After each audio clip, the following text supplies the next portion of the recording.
ॐ सहनाववतु सहनौ भुनक्तु सह वीर्यं करवावहै तेजस्विनावधीतमस्तु मा विद्विषावहै।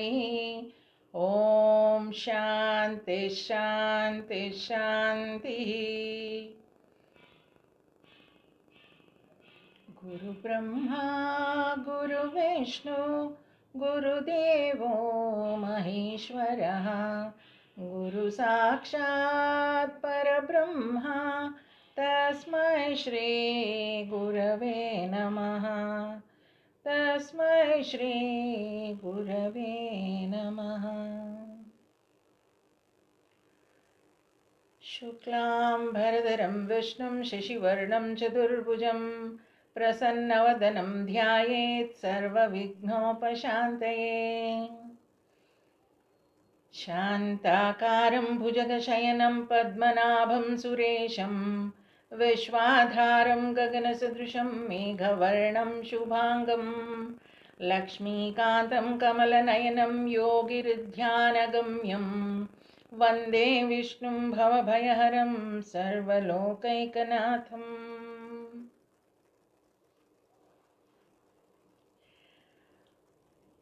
ವಿಷ್ಣು ಸಹಸ್ರನಾಮದ ಅರ್ಥವನ್ನು ನಾವು ನೋಡ್ತಾ ಇದ್ವಿ. ಶಂಕರ ಭಾಷ್ಯ ಆಧಾರಿತ ಅರ್ಥ ಏನಿದೆ ಅನ್ನೋದನ್ನು ಇದುವರೆಗೂ ನಾವು 96 ಶ್ಲೋಕಗಳನ್ನು ನೋಡಿದ್ದೀವಿ. ಅಲ್ಲಿಗೆ 905 ನಾಮಗಳನ್ನು ನಾವು ನೋಡಿದ್ದೀವಿ. ಇನ್ನು ಉಳಿದಿರುವಂಥದ್ದು 95 ನಾಮಗಳು. 97ನೇ ಶ್ಲೋಕದಿಂದ ಇವತ್ತು ಅರ್ಥವನ್ನು ನೋಡ್ತಾ ಹೋಗೋಣ. ಭೀಷ್ಮ ಪಿತಾಮಹ ಪಾಂಡವರಿಗೆ ಈ ವಿಷ್ಣು ಸಹಸ್ರನಾಮವನ್ನು ಹೇಳ್ತಾ ಇದ್ದಾರೆ. ಯುದ್ಧ ಭೂಮಿಯಲ್ಲಿ ಭೀಷ್ಮಾಚಾರ್ಯರು ಕೃಶರಾಗಿ ಮಲಗಿದ್ದಾರೆ. ಅಲ್ಲಿ ಪಾಂಡುಪುತ್ರನಿಗೆ ಧರ್ಮಪುತ್ರನಿಗೆ ಈ ಸಹಸ್ರನಾಮವನ್ನು ಅವರು ಹೇಳ್ತಾ ಇದ್ದಾರೆ. 97ನೇ ಶ್ಲೋಕವನ್ನು ನೋಡೋಣ. ಇವತ್ತು ಶ್ರೀಮತಿ ಭವಾನಿಯವರು ಅದಕ್ಕೆ ಶ್ಲೋಕವನ್ನು ಪಠಿಸ್ತಾರೆ. ಆನಂತರ ಅರ್ಥವನ್ನು ಒಂದೊಂದೇ ನಾಮ ತಗೊಂಡು ನೋಡ್ತಾ ಹೋಗೋಣ. 97ನೇ ಶ್ಲೋಕ ಭವಾನಿ. ಅರೌದ್ರಕುಂಡಲೀ ಚಕ್ರಿ ವಿಕ್ರಮ್ಯೋರ್ಜಿತ ಶಾಸನಃ ಶಬ್ದಾತಿಘ ಶಬ್ದಸಃ ಶಿಶಿರಃ ಶರ್ವರೀಕರಃ. ಸುಂದರವಾದ ನಾಮಗಳು. ಇದರಲ್ಲಿ 9 ನಾಮಗಳಿದೆ. ಅರೌದ್ರ, ಕುಂಡಲಿ, ಚಕ್ರಿ, ವಿಕ್ರಮಿ, ಊರ್ಜಿತ ಶಾಸನಃ, ಶಬ್ದಾತಿಗಃ, ಶಬ್ದಸಃ, ಶಿಶಿರಃ, ಶರ್ವರೀಕರಃ. ಅರೌದ್ರಃ ಎಲ್ಲ ರೀತಿಯ ರೌದ್ರ ಭಾವಗಳಿಂದ ರಹಿತವಾದ ಶಾಂತ ಮೂರ್ತಿಯು. ಎಲ್ಲ ರೀತಿಯ ರೌದ್ರ ಭಾವಗಳು ಅಂದರೆ ಏನಿಲ್ಲಿ? ನಮಗೆ ಈ ರೌದ್ರ ಅಥವಾ ಕೋಪ ಬರೋದು ಯಾತಕಪ್ಪ ಅಂದರೆ 3 ಕಾರಣಗಳಿಗೆ ಅಂತ ಹೇಳ್ತಾರೆ. ರೌದ್ರತ್ರಯ ಅಂತ. ಒಂದು ರೌದ್ರತ್ರಯ, 3 ರೀತಿಯ ರೌದ್ರತ್ರಯ ಅಂದರೆ ಒಂದು ಕೋಪ ಮಾಡ್ಕೊಳ್ತೀವಿ, ಅದೆಲ್ಲ ನಮಗೆ ಗೊತ್ತಿದೆ. ಇನ್ನೊಂದು ಪ್ಯಾಷನ್, ಇನ್ನೊಂದು ಆ್ಯಕ್ಷನ್ ಅಂತ ಹೇಳ್ತಾರೆ. ಅಂದರೆ ಈ ನಮ್ಮಲ್ಲಿರೋ ಆಸೆಗಳು ಕೂಡ ನಮಗೆ ಕೋಪವನ್ನು ಉಂಟು ಮಾಡುತ್ತೆ, ನಾವು ಮಾಡುವ ಕಾರ್ಯಗಳು ಕೂಡ ನಮ್ಮನ್ನು ಕೋಪ ಉಂಟು ಮಾಡುತ್ತೆ ಅಂತ. ಭಗವಂತನಿಗೆ ಆ ರೌದ್ರತ್ರಯ 3 ಕೂಡ ಇಲ್ಲ ಅಂತ. ಅದನ್ನು ಸಂಸ್ಕೃತದಲ್ಲಿ ಶಂಕರಾಚಾರ್ಯರು ಹೇಳೋದಾದರೆ ಕರ್ಮ ರೌದ್ರಂ, ರಾಗ ರೌದ್ರಂ, ಕೋಪಶ್ಚ ರೌದ್ರಂ. ಈ 3 ಕೂಡ ಕೋಪವನ್ನು ಉಂಟು ಮಾಡುತ್ತಂತೆ. ಭಗವಂತನಿಗೆ ಆ 3 ಇಲ್ಲ ಅಂತ. ಆ 3 ಕೋಪಗಳು, 3 ರೀತಿಯಿಂದ ಉಂಟಾಗಬಹುದಂಥ ಕೋಪಗಳು ಇಲ್ಲ ಅಂತ. ರೌದ್ರತ್ರಯ ಎಲ್ಲ ರೀತಿಯ ರೌದ್ರ ಭಾವಗಳಿಂದ ರಹಿತನಾದ ಶಾಂತ ಮೂರ್ತಿ ಭಗವಂತ. ಕುಂಡಲಿ, ಸೂರ್ಯನಂತೆ ಪ್ರಕಾಶಮಾನ ಮಕರಾಕೃತಿಯ ಕುಂಡಲಗಳನ್ನು ಧರಿಸಿರುವವನು. ಯಾರು ಕುಂಡಲವನ್ನು ಧರಿಸಿದಾರೋ ಅವನು ಕುಂಡಲಿ ಅಷ್ಟೇ. ಕುಂಡಲಗಳನ್ನು ಧರಿಸಿದಾನೆ, ಆದ್ದರಿಂದ ಅವನು ಕುಂಡಲಿ. One who wears earrings ಅಂತ ಅದು. ಚಕ್ರಿ, ಯಾರು ಚಕ್ರವನ್ನು ಹಿಡಿದಿರ್ತಾನೋ ಅವನು ಚಕ್ರಿ. ಸುದರ್ಶನ ಚಕ್ರವನ್ನು ಧರಿಸಿರುವವನು, ಸುದರ್ಶನ ಚಕ್ರವನ್ನು ಧರಿಸಿರ್ತಾನೆ, ಆದ್ದರಿಂದ ಅವನು ಚಕ್ರಿ.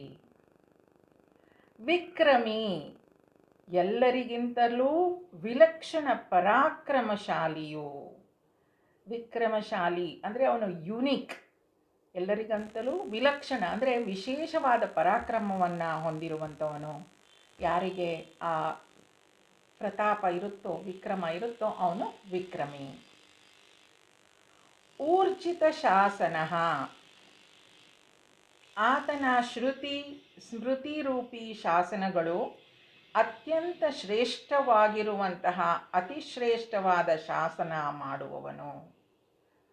ಈ ಶಬ್ದದಲ್ಲಿ ಊರ್ಜಿತ ಶಾಸನ ಅಂತ ಹೇಳ್ತಾರೆ.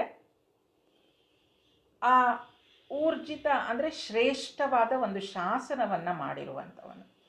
ಶಾಸನ ಮಾಡಿರೋದು ಯಾರಿಗೆ? ಜಗತ್ತಿಗೆ, ಇಲ್ಲಿರುವಂತಹ ಜೀವಿಗಳಿಗೆ. ಲೋಕ ಅಂತ ಹೇಳಿದಾಗ ಇಲ್ಲಿ ಭೂಮಿ ಮತ್ತು ಭೂಮಿಯ ಮೇಲೆ ಇರುವಂಥ ಜೀವಿಗಳಿಗೆ ಅವನು ಒಂದು ಶಾಸನವನ್ನು ಮಾಡಿದ್ದಾನೆ, ರೂಲ್ಸ್. ಹೀಗೆ ಇರಬೇಕು ಅಂತ. ಹೇಗೆ ನಾವು ಮಾತನಾಡ್ತಾ ಇದ್ವಿ, ಸೂರ್ಯ ಚಂದ್ರರಿಗೂ ಒಂದು ನಿಯಮ ಇದೆ, ಅದು ಹೀಗೆ ಇರಬೇಕು ಅಂತ. ಆ ನಿಯಮವನ್ನು ದಾಟಲಿಕ್ಕೆ ಸಾಧ್ಯ ಇಲ್ಲ. ಹಾಗೆ ಜೀವಿಗಳಿಗೂ ಒಂದು ನಿಯಮ ಇದೆ, ಮರಗಿಡಗಳಿಗೂ ಒಂದು ನಿಯಮ ಇದೆ, ಹಸು ಕರುಗಳು ದನಗಳಿಗೂ ಒಂದು ನಿಯಮ ಇದೆ. ಅವು ಹೀಗೆ ಇರಬೇಕು ಅಂತ ಆ ಶ್ರೇಷ್ಠ ನಿಯಮವನ್ನು ಮಾಡಿರುವಂಥವನು. ಆತನು ಶ್ರುತಿ ಸ್ಮೃತಿ ರೂಪಿ ಶಾಸನಗಳು ಅತ್ಯಂತ ಶ್ರೇಷ್ಠವಾಗಿರುವಂತಹ ಅತಿಶ್ರೇಷ್ಠವಾದ ಶಾಸನ ಮಾಡುವವನು. ಇಲ್ಲಿ ಮರಗಿಡಗಳಿಗಾಗಲಿ ಪ್ರಾಣಿಗಳಿಗಾಗಲಿ ಶಾಸನ ಇರೋದು ಅದ್ರ ಪಾಡಿಗೆ ಅದಿದೆ, ಅದನ್ನು ನಡ್ಕೊಂಡು ಹೋಗುತ್ತೆ. ಆದರೆ ಅದನ್ನು ಭಂಗ ಮಾಡೋದು ನಾವು ಮನುಷ್ಯರು ಮಾತ್ರ. ಅದಕ್ಕಾಗಿಯೇ ಅವನು ಈ ಬರೆದು ಕೊಟ್ಟಿದ್ದಾನೆ, ಏನು ಶ್ರುತಿ ಸ್ಮೃತಿಗಳಲ್ಲಿ ಹೀಗೆ ಇರಬೇಕು ಅಂತ. ಬಹಳಷ್ಟು ಸಲ ಬಹಳಷ್ಟು ಜನ ಮಾತಾಡೋದು ನಾವು ಕೇಳ್ತೀವಿ, it is my life, I will live the way I want ಅಂತ ಹೇಳ್ತಾರೆ. ಇಲ್ಲಿ this is my life, your life ಅಂತ ಎಲ್ಲ ಇಲ್ಲ, ಇಟ್ ಈಸ್ ಲೈಫ್ ಅಷ್ಟೇ. ಆ ಲೈಫ್ನ, ಆ ಜೀವನವನ್ನು ಹೀಗೆ ನಡೆಸಬೇಕು ಅಂತ ಭಗವಂತ ಶಾಸನ ಮಾಡಿಟ್ಟಿದ್ದಾನೆ. ಆದ್ದರಿಂದ ಅವನು ಊರ್ಜಿತ ಶಾಸನ. ಊರ್ಜಿತ ಶಾಸನ. ಶಬ್ದಾತಿಗಃ, ವರ್ಣನಾತೀತನಾದವನು. ಶಬ್ದ ಅತಿಗಃ ಅಂದರೆ ಮಾತುಗಳನ್ನು ಮೀರಿದಂಥವನು. ಅವನನ್ನು ಶಬ್ದಗಳಿಂದ ನಾವು ವಿವರಿಸ್ಲಿಕ್ಕೆ ಸಾಧ್ಯನೇ ಇಲ್ಲ. ನೋಡಿ, ಎಲ್ಲ ವಿಚಾರಗಳು ಅಷ್ಟೇ. ನಾವು ಶಬ್ದದಲ್ಲಿ ಅದನ್ನು ಹೇಳಲಿಕ್ಕೆ ಹೋಗ್ತೀವಿ ಅಂದರೆ ಅದಕ್ಕೊಂದು ಲಿಮಿಟೇಷನ್ ಇದೆ. ನಾವು ಅದು ತುಂಬ ಚೆನ್ನಾಗಿತ್ತು ಅಂತ ಹೇಳಿದ್ರೆ ಅಷ್ಟೇ. ಆದ್ದರಿಂದ ಆ ಶಬ್ದಗಳಿಗೆ ಲಿಮಿಟೇಷನ್ಸ್ ಇದೆ, ಮೌನಕ್ಕೆ ಆ ಲಿಮಿಟೇಷನ್ಸ್ ಇಲ್ಲ. ಅದರಿಂದ ಇಲ್ಲಿ ಇವನು ಶಬ್ದಾತೀತ ಅಂದರೆ ಎಷ್ಟೇ ಶಬ್ದಗಳನ್ನು ಉಪಯೋಗಿಸಿದ್ರೂ ಕೂಡ ಅವನನ್ನು ವಿವರಿಸಲಿಕ್ಕೆ ಸಾಧ್ಯ ಇಲ್ಲ. ಶಬ್ದಾತೀತಃ, ಶಬ್ದ ವರ್ಣನಾತೀತನಾದವನು.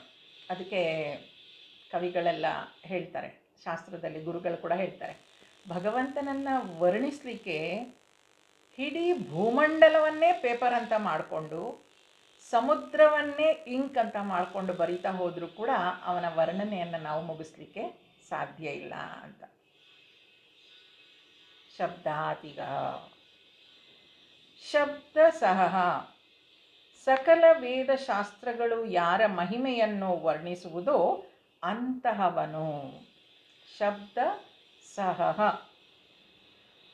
ಯಾರಾದರೂ, ಹಾಗಾದರೆ ನಾವು ಅವನನ್ನು ವರ್ಣಿಸಲಿಕ್ಕೆ ಸಾಧ್ಯ ಇಲ್ವೇ? ಶಬ್ದಗಳು ನಮ್ಗೆ ಇಲ್ವೇ? ಹೇಗೆ ಆ ಭಗವಂತನನ್ನು ವರ್ಣಿಸೋದು ಅಂತ ಕೇಳಿದರೆ, ವೇದ ಮಂತ್ರಗಳು ಭಗವಂತನನ್ನು ವರ್ಣಿಸಲಿಕ್ಕೆ ಸಾಧ್ಯ.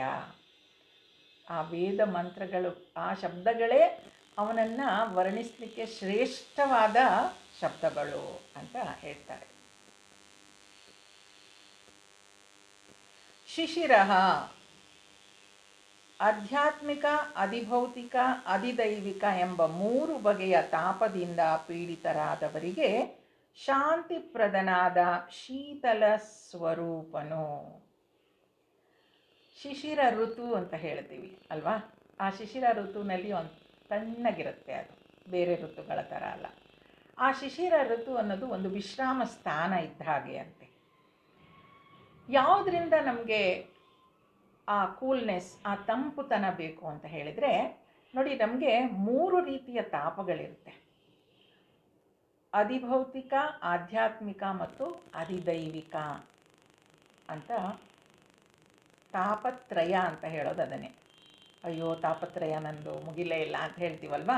ಏನದು ತಾಪತ್ರಯ? 3 ರೀತಿಯ ತಾಪಗಳು ಅಂತ ಹೇಳಿದ್ರೆ, ಅಧಿಭೌತಿಕ ಅಂದರೆ ಈ ಶರೀರದಲ್ಲಿ ನನಗೆ ತೊಂದರೆಗಳಿರುತ್ತೆ, ಆರೋಗ್ಯ ಚೆನ್ನಾಗಿಲ್ಲ, ಕೈ ಕಾಲು ನೋವು, ಈಗೆಲ್ಲ ವಯಸ್ಸಾಗ್ತಾ ಆಗ್ತಾ ಒಂದೊಂದೇ ಕಾಣಿಸ್ಕೊಳ್ಳೋಕೆ ಶುರುವಾಗುತ್ತೆ. ಅದು ಅಧಿಭೌತಿಕ, ಆಧ್ಯಾತ್ಮಿಕ, ಅಧಿದೈವಿಕ ಅಂತ. ಈ ಶರೀರದಲ್ಲಿ ಉಂಟಾಗಬಹುದಾದಂಥ ಬೇನೆಗಳು ಒಂದಷ್ಟಿರುತ್ತೆ. ಹಾಗೆ ನಮ್ಮ ಸುತ್ತಮುತ್ತಲೂ ಇರೋರು, ಸ್ನೇಹಿತರಿಂದ, ಪ್ರಾಣಿಗಳಿಂದ ತೊಂದರೆ ಕೂಡ ಆಗ್ತಾ ಇರುತ್ತೆ. ಅಷ್ಟಲ್ಲದೆ ಈ ಪ್ರಪಂಚದಲ್ಲಿ ಮತ್ತು ಕೊರೋನಾ ಬಂತು, ಹಾಗೆ ಭಗವಂತ ಎಲ್ಲೋ ಸುನಾಮಿ ಆಯಿತು, ಎಲ್ಲೋ ಬಿರುಗಾಳಿ ಎದ್ದಿತು, ಆ ರೀತಿಯ ಬೇನೆಗಳು ಕೂಡ ನಮಗೆ ಉಂಟಾಗತ್ತೆ. ಅದೇ 3 ತಾಪತ್ರಯಗಳು. ಒಂದು ನನ್ನ ಶಾರೀರಿಕವಾಗಿ ಅಥವಾ ಮಾನಸಿಕವಾಗಿ ನನಗೇ ಆಗುವಂಥದ್ದು, ಇನ್ನೊಂದು ನನ್ನ ಸುತ್ತಮುತ್ತಲೂ ಇರುವಂತಹ ಜನರಿಂದ ಇರ್ಬೋದು, ವ್ಯವಸ್ಥೆಯಿಂದ ಇರ್ಬೋದು, ಪ್ರಾಣಿಗಳಿಂದ ಇರ್ಬೋದು, ಪಕ್ಷಿಗಳಿಂದ ಇರ್ಬೋದು ತೊಂದರೆ ಆಗುವಂಥದ್ದು.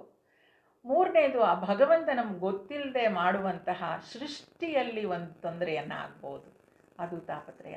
ಅತ್ಯಂತ ಚಳಿ ಇರುತ್ತೆ, ಒಂದು ಜಾಗದಲ್ಲಿ ಸ್ನೋ ಬೀಳ್ತಾ ಇರುತ್ತೆ, ನಾವು ಆರಾಮಾಗಿರೋಕ್ಕಾಗಲ್ಲ. ಅತ್ಯಂತ ಬಿಸಿಲಿರುತ್ತೆ, ಇರೋಕ್ಕಾಗಲ್ಲ. ಅಲ್ಲೆಲ್ಲೋ ಸುನಾಮಿ ಎದ್ದೊಳ್ತಾ ಇರುತ್ತೆ ಅಲ್ವಾ. ಈ ರೀತಿಯ ತಾಪತ್ರಯಗಳು ಇರುತ್ತಂತೆ. ಅಧಿದೈವಿಕ ಅಂದರೆ ನ್ಯಾಚುರಲ್ ಫೋರ್ಸಸ್, ಭಗವಂತನಿಂದ ಅವನು ಮಾಡಬಹುದಂತಹ ದೈವಿಕವಾದದ್ದು. ಅಧಿಭೌತಿಕ ಅಂತ ಹೇಳಿದ್ರೆ ಫೆಲೋ ಬೀಯಿಂಗ್ಸ್, ನಮ್ಮ ಸುತ್ತಮುತ್ತಲು ಇರುವಂಥ ಇದರಿಂದ ಇರ್ಬೋದು. ಆಧ್ಯಾತ್ಮಿಕ ಅಂದರೆ ಈ ಶರೀರದಲ್ಲಿ ನಮಗೆ ಉಂಟಾಗುವಂತಹ ತೊಂದರೆಗಳು ಅಂತ ಹೇಳ್ತಾರೆ. ಹಾಗಾಗಿ ಶಿಶಿರ ಅಂತ ಹೇಳಿದ್ರೆ ಅದು ತಂಪಾದ ಒಂದು ಕೂಲಿಂಗ್ ಪ್ಲೇಸ್. ಆಧ್ಯಾತ್ಮಿಕ, ಅಧಿಭೌತಿಕ, ಅಧಿದೈವಿಕ ಎಂಬ 3 ಬಗೆಯ ತಾಪದಿಂದ ಪೀಡಿತರಾದವರಿಗೆ ಶಾಂತಿ ಪ್ರದಾನನಾದ ಶೀತಲ ಸ್ವರೂಪನು, ಅವನಿಗೆ ಶಿಶಿರ ಅಂತ ಹೇಳ್ತೀವಿ. ಶರ್ವರೀಕರಃ, ಇದೊಂದು ಸುಂದರವಾದ ಶಬ್ದ ನೋಡಿ. ಶರ್ವರೀಕರಃ, ಶರ್ವರಿ ಅಂತ ಹೆಸರಿಡ್ತಾರೆ, ಯಾರೋ ಇಟ್ಕೊಂಡಿದ್ದಾರೆ ನಮ್ಮ ಗ್ರೂಪಲ್ಲೇ, ಒಬ್ರಿಗೆ ಹೆಣ್ಮಗಳಿದ್ದಾರೆ, ಶರ್ವರಿ ಅಂತ ಅವ್ರ ಹೆಸರು. ಶರ್ವರೀಕರಃ ಅಂತ ಹೇಳಿದ್ರೆ, ಶರ್ವರಿ ಅಂದರೆ ಕತ್ಲು, ಡಾರ್ಕ್ನೆಸ್ ಅಂತ. ಕರಹ ಅಂದರೆ ಮಾಡೋನು ಅಂತ, ಶರ್ವರೀಕರಃ ಅಂತ. ಸಂಸಾರಿಗಳಿಗೆ ಆತ್ಮನು ರಾತ್ರಿ ಎಂತಿದ್ದಾನೆ, ಜ್ಞಾನಿಗಳಿಗೆ ಸಂಸಾರವು ರಾತ್ರಿ ಅಂತಿದೆ. ಈ ಜ್ಞಾನಿ ಅಜ್ಞಾನಿಗಳ 2 ರಾತ್ರಿಗಳನ್ನು ಉಂಟು ಮಾಡುವವನು. ಶರ್ವರೀಕರಃ ಅಂದರೆ ಕತ್ಲನ್ನು ಮಾಡುವವನು. ಏನು ಕತ್ಲು ಮಾಡ್ತಾನೆ? ಈ ಸಚ್ಚಿದಾನಂದ ಸ್ವರೂಪ ಬ್ರಹ್ಮನ ಸ್ವರೂಪ ಏನಿದೆ ಅದು ಸಂಸಾರಿಗಳಿಗೆ ಕತ್ಲು. ಅಂದರೆ ಅದು ಏನು ಅಂತಲೇ ಕಾಣಲ್ಲ. ಸಂಸಾರಿಗಳಿಗೆ ಅವ್ರ ಸಂಸಾರದಲ್ಲೇ ಮುಳುಗೋಗ್ಬಿಟ್ಟಿರ್ತಾರೆ, ಆ ಕಡೆ ನೋಡಬೇಕು ಅಂತಲೂ ಅವ್ರು ಇಷ್ಟಪಡೋದಿಲ್ಲ. ಅವ್ರು ಅನಿಸ್ತು ಅದರಲ್ಲಿ ಏನಿದೆ, ಯಾವಾಗಲೂ ಯಾವಾಗಲೂ ದೇವರು ಅದು ಇದು ಅಂದ್ಕೊಂಡು ಓಡಾಡ್ಕೊಂಡಿರೋದು. ಅದಕ್ಕಿಂತ the world is so beautiful, ಇಲ್ಲಿ ಎಷ್ಟೊಂದು ಬೆಳಕಿದೆ, ಎಷ್ಟೊಂದು ಚೆನ್ನಾಗಿದೆ ಅಂತ ಇದಕ್ಕೆ ಅಟ್ರಾಕ್ಟ್ ಆಗಿರ್ತಾರೆ. ಅದರಲ್ಲಿ ಏನೂ ಇಲ್ಲ, ಅದು ಕತ್ಲು ಅಂತ ಅನ್ನಿಸ್ತಾ ಇರುತ್ತಂತೆ. ಯಾರಿಗೆ? ಸಂಸಾರಿಗಳಿಗೆ, ಅಜ್ಞಾನಿಗಳಿಗೆ. ಜ್ಞಾನಿಗಳಿಗೆ ಈ ಪ್ರಪಂಚ ಕತ್ಲು ಅನಿಸ್ತಾ ಇರುತ್ತೆ. ಏನು ಮಾರಾಯರೆ ಇದು, ಇನ್ನು ಎಷ್ಟು ಪಿಕ್ಚರ್ಗೆ ಹೋಗೋದು, ಎಷ್ಟು ಶಾಪಿಂಗ್ ಮಾಡೋದು, ಎಷ್ಟು ಮಾಲ್ಗಳಿಗೆ ಹೋಗೋದು, ಎಲ್ಲ ಬೋರಿಂಗ್. ಸಚ್ಚಿದಾನಂದ ಪರಮಾತ್ಮನನ್ನು ನಾವು ನೋಡಬೇಕು, ಆ ಕಡೆ ನಮ್ಮ ಗಮನ ಅಂತ ಹೇಳೋರು ಯಾರಿದ್ದಾರೆ? ಜ್ಞಾನಿಗಳು. ಜ್ಞಾನಿಗಳಿಗೆ ಸಂಸಾರ ಕತ್ಲು, ಸಂಸಾರಿಗಳಿಗೆ ಈ ಜ್ಞಾನ ಕತ್ಲು ಅಂತ. ಆದರೆ ಆ 2 ಕತ್ತಲನ್ನು ಭಗವಂತನೇ ಉಂಟು ಮಾಡ್ತಾನೆ. ಶರ್ವರೀಕರಃ, ಈ ಜ್ಞಾನಿ ಅಜ್ಞಾನಿಗಳ 2 ರಾತ್ರಿಗಳನ್ನು ಉಂಟು ಮಾಡುವವನು, ಅವನನ್ನು ಶರ್ವರೀಕರಃ ಅಂತ ಹೇಳ್ತೀವಿ. ಅಲ್ಲಿಗೆ 97ನೇ ಶ್ಲೋಕದ 9 ನಾಮಗಳನ್ನು ನೋಡಿದ್ವಿ. ಮುಂದುವರಿಸ್ತಾ 98ನೇ ಶ್ಲೋಕವನ್ನು ನೋಡೋಣ. ಅಕ್ರೂರಃ ಪೇಶಲೋ ದಕ್ಷೋ ದಕ್ಷಿಣಕ್ಷಮಿಣಾಂಬರಃ ವಿದ್ವತ್ತಮೋ ವೀತಭಯಕ್ ಪುಣ್ಯಶ್ರವಣ ಕೀರ್ತನಃ. ಇದರಲ್ಲಿ 8 ನಾಮಗಳಿದೆ. ಅಕ್ರೂರಃ, ಪೇಶಲಃ, ದಕ್ಷಃ, ದಕ್ಷಿಣಃ, ಕ್ಷಮಿಣಾಂವರಃ, ವಿದ್ವತ್ತಮಃ, ವೀತಭಯಃ, ಪುಣ್ಯಶ್ರವಣಕೀರ್ತನಃ. 8 ನಾಮಗಳು. ಅಕ್ರೂರಃ, ಎಲ್ಲ ರೀತಿಯ ಕ್ರೂರ ಭಾವಗಳಿಂದಲೂ ರಹಿತನಾದವನು. ಅಂದರೆ ಹೀ ಈಸ್ ಫಿಯರ್ಲೆಸ್, ಕ್ರೂರ ಭಾವ ಇಲ್ಲದೆ ಇರುವವನು ಅಂತ. ಯಾಕೆ ಅಕ್ರೂರ? ಕ್ರೂರ, ಅಕ್ರೂರ, ಕ್ರೂರ ಭಾವನೆಗಳಿಲ್ಲದೆ ಇರೋನು. ಯಾಕೆ ನಮ್ಮಲ್ಲಿ ಕ್ರೂರತೆ ತರುತ್ತೆ ಅಂತ ಹೇಳಿದ್ರೆ, ನಮ್ಮದು ಒಂದು ಇನ್ಸೆಕ್ಯೂರಿಟಿ ನಮ್ಮಲ್ಲಿರುತ್ತೆ ಮನಸ್ಸಲ್ಲಿ, ಅದರಿಂದ ಆ ಕ್ರೂರತನ ಬರುತ್ತೆ ಅಂತ ಹೇಳ್ತಾರೆ. ಆ ಕ್ರೂರತನ ಆ ಮನಸ್ಸಲ್ಲಿ ಯಾಕೆ ಉದ್ಭವ ಆಗುತ್ತೆ? ಇನ್ಸೆಕ್ಯೂರಿಟಿ. ಹಾಗಾದರೆ ನಮಗೆ ಸೆಕ್ಯೂರಿಟಿ ಯಾವುದರಿಂದ ಸಿಗುತ್ತೆ ಅಂತ ನಾವು ಅಂದ್ಕೊಳ್ತೀವಿ? ಹೊರಗಿನ ವಸ್ತುಗಳಿಂದ ನಮಗೆ ಸೆಕ್ಯೂರಿಟಿ ಸಿಗುತ್ತೆ ಅಂತ ಅಂದ್ಕೊಳ್ತೀವಿ. ಇನ್ಶೂರೆನ್ಸ್ ಮಾಡ್ತೀವಿ, ಹಣ ಬ್ಯಾಂಕಲ್ಲಿ ಇಡ್ತೀವಿ, ನಮ್ಮನ್ನು ನೋಡ್ಕೊಳ್ಳೋದಕ್ಕೆ ಜನಗಳನ್ನ ಇಡ್ತೀವಿ, ಇವ್ರು ನಮ್ಮನ್ನು ನೋಡ್ಕೊಳ್ತಾರೆ, ಅವ್ರು ನಮ್ಮನ್ನು ನೋಡ್ಕೊಳ್ತಾರೆ ಅಂತ ಯಾರು ನಾವು ನಂಬ್ತೀವಿ. ಯಾವುದು ಮಾಡಿದ್ರೂ ಅದೆಲ್ಲವೂ ಇನ್ಸೆಕ್ಯೂರಿಟಿ. ಆ ಇನ್ಸೆಕ್ಯೂರಿಟಿ ಇರೋದ್ರಿಂದ ನಮ್ಮಲ್ಲಿ ಕೋಪ ಉಂಟಾಗುತ್ತೆ. ಆ ಕೋಪ ಏನಕ್ಕೆ ಉಂಟಾಗುತ್ತೆ ಅಂತಂದರೆ, ಇನ್ನೊಂದು ಆಸೆ, ಕಾಮದಿಂದ ಕೂಡ ಆ ಕೋಪ ಉಂಟಾಗತ್ತೆ. ಭಗವಂತನಿಗೆ ಅದು ಯಾವುದೂ ಇಲ್ಲ. ಅಕ್ರೂರ, ಅವನ ಅಕ್ರೂರ ಅಂತ ಯಾಕೆ ಹೇಳ್ತೀವಿ? ಎಲ್ಲ ರೀತಿಯ ಕ್ರೂರ ಭಾವನೆಗಳಿಂದನೂ ರಹಿತನಾದವನು. ಯಾಕಂದರೆ ಅವನಿಗೆ ಅದು ಯಾವುದು ಬೇಕಾಗೇ ಇಲ್ಲ. ಅವನಲ್ಲಿ ಆ ಕ್ರೂರತನೆ ಬರೋದಕ್ಕೆ ಆಸೆಗಳು ಅನ್ನೋದೇ ಇಲ್ಲ. ಅವನು ಪರಿಪೂರ್ಣ, ಆದ್ದರಿಂದ ಅವನು ಅಕ್ರೂರ. ಪೇಶಲಃ, ಆ ಮನಸ್ಸಿನಲ್ಲಿ ಕ್ರೌರ್ಯ ಇಲ್ಲದೆ ಇದ್ದರೆ ಆ ಮನಸ್ಸು ಸುಂದರವಾಗಿರುತ್ತೆ. ಇನ್ಸೆಕ್ಯೂರ್ಡ್ ಫೀಲಿಂಗ್ ನಮ್ಮಲ್ಲಿ ಇಲ್ಲದೆ ಇದ್ದರೆ, ತೃಪ್ತಿ ಅನ್ನೋದು ನಮ್ಮಲ್ಲಿದ್ದರೆ ಅಲ್ಲಿ ಆ ಸುಂದರತೆ ಕಾಣಿಸ್ತಾ ಇರುತ್ತೆ. ಅದಕ್ಕೆ ಪೇಶಲಃ ಅಂತ ಹೇಳ್ತಾರೆ. ಮಾತು, ಮನಸ್ಸು ಮತ್ತು ಕರ್ಮ ಇತ್ಯಾದಿ ಎಲ್ಲ ದೃಷ್ಟಿಗಳಿಂದಲೂ ಸುಂದರವಾಗಿರುವುದರಿಂದ ಪರಮ ಸುಂದರನು ಭಗವಂತ. ಪರಮ ಸುಂದರ. ಅವನ ಮಾತು ಮಧುರ, ಅವನ ಮನಸ್ಸು ಮಧುರ, ಅವನು ಮಾಡುವ ಕೆಲಸಗಳು ಕೂಡ ಮಧುರ. ಆ ಮಧುರಾಷ್ಟಕಮಲ್ಲಿ ನಾವು ನೋಡ್ತೀವಿ ನೋಡಿ, ಅಧರಂ ಮಧುರಂ ವದನಂ ಮಧುರಂ ಅಂತ ಅಲ್ವಾ? ಅಖಿಲಂ ಮಧುರಂ ಮಧುರಾಧಿಪತೆ ರಖಿಲಂ ಮಧುರಂ. ಅವನು ಮಧುರತೆಯ ಅಧಿಪತಿ ಅಂತಲೇ ಹೇಳ್ತೀವಿ. ಹಾಗೆ ಇಲ್ಲಿ ಪೇಶಲಃ ಅಂದರೆ one who is beautiful, very beautiful. ಯಾಕೆ ಆ ಬ್ಯೂಟಿ ಅವನಲ್ಲಿ ಬಂದಿದೆ? ಅವನಲ್ಲಿ ಕ್ರೂರತನ ಇಲ್ಲ, ಆದ್ದರಿಂದ ಅದು ಸುಂದರವಾಗಿದ್ದಾನ ಅವನು. ದಕ್ಷಃ, ಎಫಿಷಿಯಂಟ್, ಎಲ್ಲ ಪ್ರಕಾರದಿಂದಲೂ ಸಮೃದ್ಧ, ಪರಮಶಕ್ತಿಶಾಲಿ ಮತ್ತು ಕ್ಷಣ ಮಾತ್ರದಲ್ಲಿ ಅತ್ಯಂತ ಭಾರೀ ಕಾರ್ಯವನ್ನು ಮಾಡಿಬಿಡುವ ಮಹಾನ್ ಕಾರ್ಯಕುಶಲನು. ಮಹಾನ್ ಕಾರ್ಯಕುಶಲನು, ಎಲ್ಲವನ್ನು ಅವನು ಮಾಡಲಿಕ್ಕೆ ಆಗತ್ತೆ. ಕಾರ್ಯಕುಶಲ, ಅತ್ಯಂತ ಎಫಿಷಿಯೆಂಟ್ ಆಗಿರ್ತಾನೆ. ಅವನು ಯಾರು ಎಫಿಷಿಯೆಂಟ್ ಆಗಿರ್ತಾನೆ ಅಂದರೆ, ಒಂದು ಕೆಲಸವನ್ನು ಒಬ್ಬರ ಮೇಲೆ ಇಂಪೋಸ್ ಮಾಡೋದಕ್ಕಾಗಬೇಕು, ಆ ಕೇಪಬಲ್ ಆಗಿರಬೇಕು, ಸ್ವಿಫ್ಟಾಗಿ ಎಲ್ಲ ಕೆಲಸಗಳನ್ನು ಮಾಡುವಂತಾಗಿರಬೇಕು.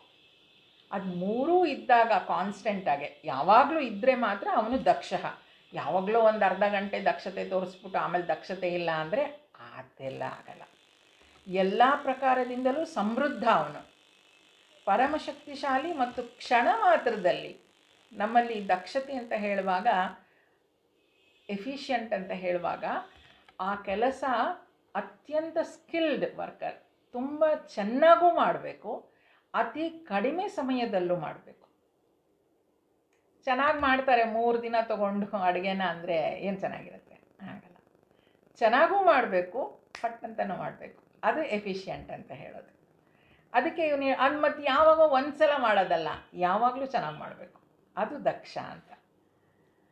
ಕ್ಷಣ ಮಾತ್ರದಲ್ಲಿ ಅತ್ಯಂತ ಭಾರಿ ಕಾರ್ಯವನ್ನು ಮಾಡಿಬಿಡುವ ಮಹಾನ್ ಕಾರ್ಯಕುಶಲನು, ಸ್ಕಿಲ್ಡ್ ವರ್ಕರ್ ಅಂತೀವಲ್ಲ ಹಾಗೆ, ಅವನು ದಕ್ಷ. ದಕ್ಷಿಣಃ, ದಕ್ಷಿಣಃ ಸಂಹಾರಕಾರಿ ಶಕ್ತಿಯುಳ್ಳವನು, ಸಂಹಾರ ಮಾಡುವಂಥ ಶಕ್ತಿಯುಳ್ಳವನು. ಈ ದಕ್ಷ ಮತ್ತು ದಕ್ಷಿಣ ಎರಡಕ್ಕೂ ಒಂದೇ ಅರ್ಥ ಹೇಳ್ತಾ ಹೋಗ್ತಾರೆ ಶಂಕರಾಚಾರ್ಯರು. ಅವನು ಶೀಘ್ರಕಾರಿಯಾಗಿರ್ತಾನೆ, ಅವನು ಪ್ರವೃತ್ತ ಶಕ್ತ ಅಂತ ಹೇಳ್ತಾ ಹೋಗ್ತಾನೆ. he can impose very well, he is capable also, and he can do the work in a swift, he is very swift in action ಅಂತ. ಸೊ ಅದು ಎರಡು, ದಕ್ಷ ಮತ್ತು ದಕ್ಷಿಣ ಎರಡೂ ಶಬ್ದಗಳು ಕೂಡ ಅವನ ದಕ್ಷತೆಯ ಮೇಲೆ ಕೇಂದ್ರೀಕರಿಸಿ ಹೇಳಲಾಗಿದೆ. ಅವನು ಯಾವಾಗಲೂ ಆ್ಯಕ್ಟಿವ್ ಆಗಿರ್ತಾನೆ. ಏನಕ್ಕೆ ಆ್ಯಕ್ಟಿವ್ ಆಗಿರ್ತಾನೆ? ಧರ್ಮವನ್ನು ರಕ್ಷಿಸಲಿಕ್ಕೋಸ್ಕರ ಅವನು ಆ್ಯಕ್ಟಿವ್ ಆಗಿ ಇರ್ತಾನೆ. ದಕ್ಷ ಮತ್ತು ದಕ್ಷಿಣ. ಕ್ಷಮಿಣಾಂ ವರಹ, ಕ್ಷಮಿಸುವವರಲ್ಲಿ ಸರ್ವಶ್ರೇಷ್ಠನು. ಕ್ಷಮಿಣಾಂ ವರಹ, ಕ್ಷಮಿಣ ಅಂತಂದರೆ ಕ್ಷಮಿಸುವವರು, ವರಹ ಅಂದರೆ ಬೆಸ್ಟ್ ಅಂತ, ಯೋಗಿಗಳು.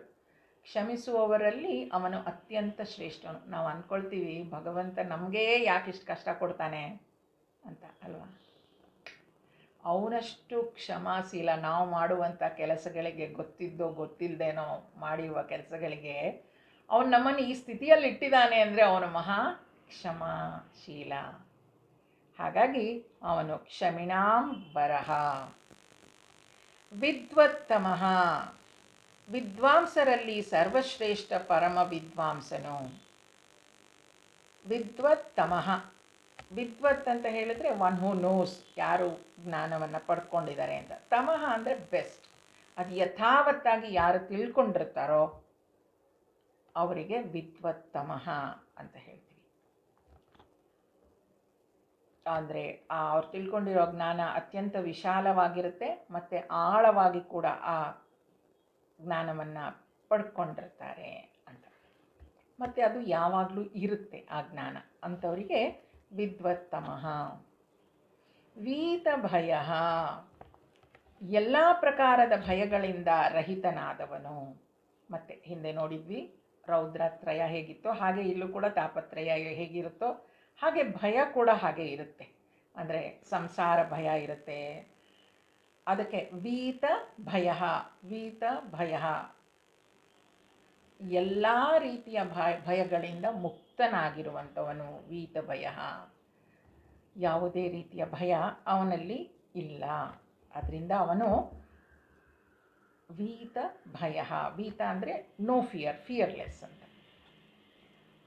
ಪುಣ್ಯಶ್ರವಣ ಕೀರ್ತನ, ಯಾರ ನಾಮ ಗುಣ ಮಹಿಮೆ ಮತ್ತು ಸ್ವರೂಪದ ಶ್ರವಣ ಮತ್ತು ಕೀರ್ತನೆಗಳು ಪರಮ ಪುಣ್ಯತಮ ಅಂದರೆ ಪರಮ ಪಾವನವಾಗಿರುವಂತಹವನು.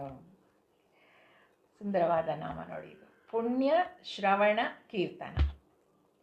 ಪುಣ್ಯ ಅಂದರೆ ಗ್ರೇಟ್ ಮೆರಿಟ್ಸ್, ಅತ್ಯಂತ ಒಳ್ಳೆ ಕೆಲಸಗಳು, ನೋಬೆಲ್ ಡೀಡ್ಸ್ ಅಂತ ಏನು ಹೇಳ್ತೀವಿ ಅದಕ್ಕೆ ಪುಣ್ಯ ಅಂತ ಹೇಳೋದು.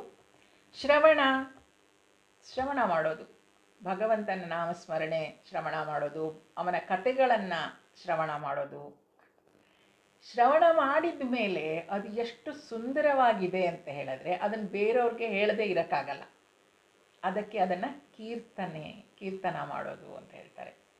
ಪುಣ್ಯ ಶ್ರವಣ ಕೀರ್ತನ, ಆ ಸುಂದರವಾದ ಅವನ ಕಥೆಗಳನ್ನು, ಹಾಡುಗಳನ್ನು ಶ್ರವಣ ಮಾಡಿದ ಮೇಲೆ ಅದನ್ನು ಮತ್ತೆ ಹೇಳುವಂಥದ್ದು. ಹಾಗೆ ಹೇಳೋದ್ರಿಂದ ಏನಾಗುತ್ತೆ? ಯಾರ ನಾಮ ಗುಣ ಮಹಿಮೆ ಮತ್ತು ಸ್ವರೂಪದ ಶ್ರವಣ ಮತ್ತು ಕೀರ್ತನೆಗಳು ಪರಮ ಪುಣ್ಯತಮ ಅಂದರೆ ಅತ್ಯಂತ ಪುಣ್ಯವನ್ನು ನಮಗೆ ತಂದುಕೊಡುತ್ತೆ. ಅಂದರೆ ಪರಮ ಪಾವನವಾಗಿಸುವಂತಹದ್ದು, ನಮ್ಮನ್ನು ಅತ್ಯಂತ ಶುದ್ಧ ಮಾಡುವಂಥದ್ದು ಈ ನಾಮ ಶ್ರವಣ ಮತ್ತು ಕೀರ್ತನೆಗಳು ಅಂತ ಹೇಳ್ತಾರೆ. ಪುಣ್ಯಶ್ರವಣ ಕೀರ್ತನ. ಒಳ್ಳೆಯದು. ಅಲ್ಲಿಗೆ ನಾವು 98ನೇ ಶ್ಲೋಕದ 8 ನಾಮಗಳನ್ನು ನೋಡಿದ್ವಿ. ಈಗ 922 ನಾಮಗಳನ್ನು ನೋಡಿದಾಗಾಯಿತು. ಈಗ 99ನೆಯ ಶ್ಲೋಕವನ್ನು ನೋಡೋಣ. ಉತ್ತಾರಣೋ ದುಷ್ಕೃತಿಃ ಪುಣ್ಯೋ ದುಸ್ವಪ್ನನಾಶನಃ वीरः रक्षणः सन्तो जीवनः पर्यवस्थितः. ಈ ಶ್ಲೋಕದಲ್ಲಿ 9 ನಾಮಗಳಿದೆ. ಉತ್ತಾರಣಃ, ದುಷ್ಕೃತಿಃ, ಪುಣ್ಯಃ, ದುಸ್ವಪ್ನನಾಶನಃ, ವೀರಃ, ರಕ್ಷಣಃ, ಸಂತಃ, ಜೀವನಃ, ಪರ್ಯವಸ್ಥಿತಃ ಅಂತ 9 ನಾಮಗಳನ್ನು ಹೇಳ್ತಾರೆ. ಉತ್ತಾರಣಃ ಅಂದರೆ ಸಂಸಾರ ಸಾಗರದಿಂದ ಪಾರು ಮಾಡುವವನು. ತಾರಣ ಮಾಡೋದು ಈ ಶಬ್ದ ನಮಗೆ ಪರಿಚಯ ಇದೆ. ಅಂದರೆ ಈ ಸಂಸಾರ ಸಾಗರದಿಂದ ನಮ್ಮನ್ನು ದಾಟಿಸುವವನು, ಅವನಿಗೆ ಉತ್ತಾರಣಃ ಅಂತ ಹೇಳ್ತೀವಿ. ದುಷ್ಕೃತಿ, ಪಾಪಗಳನ್ನು ಮತ್ತು ಪಾಪಿಗಳನ್ನು ನಾಶ ಮಾಡುವವನು. ದುಷ್ಕೃತಿ ದುಷ್ಟರನ್ನು ನೋಡಿ, ಯಾವಾಗಲೂ ಈ ದುಷ್ಟರನ್ನೆಲ್ಲ ಅವನು ಸಂಹಾರ ಮಾಡಿಬಿಡ್ತಾನೆ ಇಲ್ಲ, ಅವನು ಚಾನ್ಸ್ ಕೊಡ್ತಾನೆ ದುಷ್ಟರಿಗೆ ಸುಧಾರಿಸ್ಕೊಳ್ಳೋದಕ್ಕೆ. ಸಾಕಷ್ಟು ಸಲ ಹೇಳಿ ಎಲ್ಲ ಆಗಿ ವಾರ್ನಿಂಗ್ ಮಾಡಿದ್ಮೇಲೂ ಕೂಡ ಅವ್ರು ಸುಧಾರಿಸ್ಕೊಳ್ದಿದ್ರೆ ಆವಾಗ ಮಾತ್ರ ಅವರನ್ನು ಸಂಹಾರ ಮಾಡೋದು. ಶಿಶುಪಾಲನಿಗೆ 100 ತಪ್ಪುಗಳು ಮಾಡೋದಕ್ಕೆ ಅವಕಾಶ ಕೊಟ್ಟನಂತೆ, ಅಷ್ಟು ಉದಾರಿ ಭಗವಂತ. ದುಷ್ಕೃತಿ ಅಂದರೆ ದುಷ್ಕರ್ಮಗಳನ್ನು ಮಾಡುವವರನ್ನು ಮುಗಿಸ್ಬಿಡ್ತಾನೆ. ದುಷ್ಕೃತಿ ಅಂತ. ಇನ್ನೊಂದು ಅರ್ಥದಲ್ಲಿ ಹೇಳಾದರೆ ನಮ್ಮಲ್ಲಿ ಆ ದುಷ್ಕೃತಿಗಳನ್ನು ಉಂಟು ಮಾಡೋದು ಅಂತಂದರೆ ಯಾವುದು? ಕಾಮಕ್ರೋಧಾದಿಗಳು, ನೆಗೆಟಿವ್ ಫೀಲಿಂಗ್ಸ್ ಏನಿರುತ್ತೆ ಅದನ್ನು ಜೀವಾತ್ಮಗಳಲ್ಲಿ ಸಂಹಾರ ಮಾಡ್ತಾನೆ ಅಂತ ಹೇಳ್ತಾರೆ. ಯಾರು ಭಕ್ತರಾಗಿ ಭಗವಂತನ ಶ್ರವಣ ಕೀರ್ತನೆಯನ್ನು ಮಾಡ್ತಾ ಇರ್ತಾರೋ ಅವರಲ್ಲಿ ಬರಬಹುದಾದ ಕಾಮ, ಕ್ರೋಧ ಅಥವಾ ಈ ನೆಗೆಟಿವಿಟಿ ಏನಿದೆ ಅದನ್ನು ಅವನು ಸಂಹಾರ ಮಾಡಿ ಒಳ್ಳೆಯ ಮಾರ್ಗದಲ್ಲಿ ಬೆಳೀಲಿಕ್ಕೆ ಅವಕಾಶ ಮಾಡಿಕೊಡ್ತಾನೆ. ಅದಕ್ಕೆ ಅದು ದುಷ್ಕೃತಿ. ಪುಣ್ಯ,